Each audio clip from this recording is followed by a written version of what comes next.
जब एक व्यक्ति लगभग 35 वर्ष के थे, तब उनकी पत्नी का स्वर्गवास हो गया था। लोगों ने दूसरी शादी की सलाह दी, परंतु उन्होंने यह कहकर मना कर दिया कि पुत्र के रूप में पत्नी की दी हुई भेंट मेरे पास है, इसी के साथ पूरी जिंदगी अच्छे से कट जाएगी। पुत्र जब बड़ा हुआ तो पूरा कारोबार पुत्र के हवाले कर दिया। स्वयं कभी अपने तो कभी दोस्तों के ऑफिस में बैठकर समय व्यतीत करने लगे।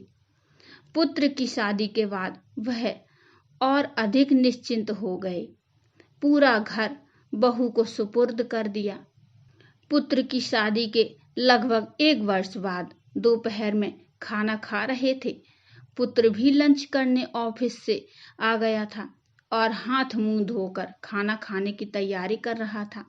उसने सुना कि पिताजी ने बहू से खाने के साथ दही मांगा और बहू ने जवाब दिया कि आज घर में दही नहीं है।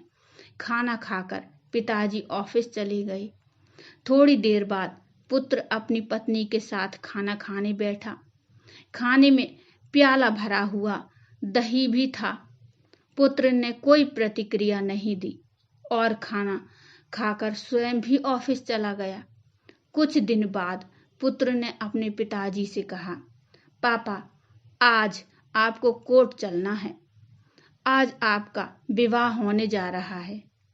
पिता ने आश्चर्य से पुत्र की तरफ देखा और कहा, बेटा, मुझे पत्नी की आवश्यकता नहीं है और मैं तुझे इतना स्नेह देता हूं कि शायद तुझे भी मां की जरूरत नहीं है। फिर दूसरा विवाह क्यों?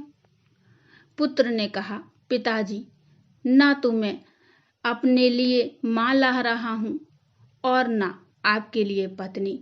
मैं तो केवल आपके लिए दही का इंतजाम कर रहा हूं।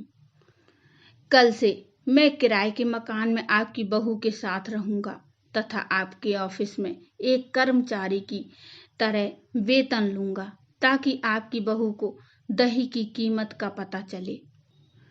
दोस्तों, माता पिता हमारे लिए एटीएम कार्ड बन सकते हैं, तो हम उनके लिए आधार कार्ड तो बन ही सकते हैं। दोस्तों, ये बहुत छोटी सी कहानी है।